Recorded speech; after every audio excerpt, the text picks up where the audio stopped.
back on in terms of government and politics and the future of the country, this unemployment figure I think is a concern. The government's talking it up, of course they would, but if we're going to have the trend figure's 3.8% unemployment, right? That's a trend figure when they iron out differences in months and those sorts of things.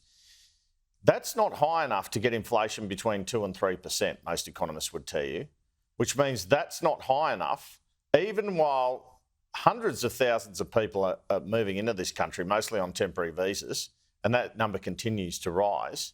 It's not high enough to see a rate cut. All of us on this panel probably want to see a rate cut. So do you at home.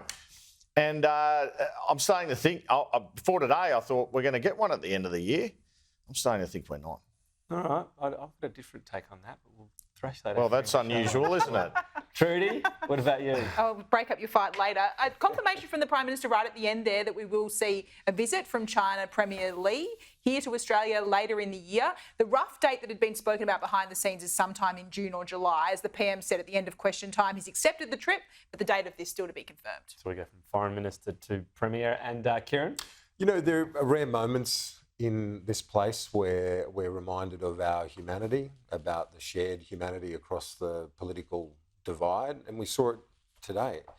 As Andrew touched on, the tragic death of Jack Fitzgibbon, and the son of our friend, a long-serving member of this place that we all know really well and we count as a friend, and just terribly grieve along with him. And I want to join Andrew in also passing on my condolences to the Fitzgibbon family on the loss of the young man, because you could see Joel in his comments at the funeral and today, the grief. He's so proud of what he'd achieved. And seeing the opposition leader, the leader of the Nationals, who's going to join us shortly, embrace Joel Fitzgibbon.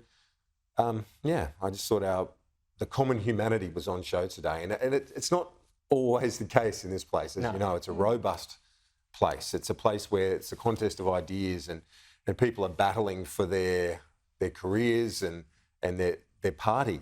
But today, it was a rare moment of solidarity. A long career, and one of the things he was really looking forward to, Joel, was spending more time with his son. And, when he decided to leave Parliament in 2022, which just was that added layer to that sadness. We'll play a bit of the tribute later on in the program as well. A surprise, meanwhile, on the jobs figures today, as alluded to, falling from 4.1% down to 3.7%. More than 116,000 additional jobs, and most of them as well full-time, added to the economy in February. The Workplace Relations Minister, Tony Burke, is claiming this as a win for the government's approach to IR. I guess the results are in. As these industrial relations laws have taken effect, we have not seen a loss of Australian jobs, but we have seen more people in work.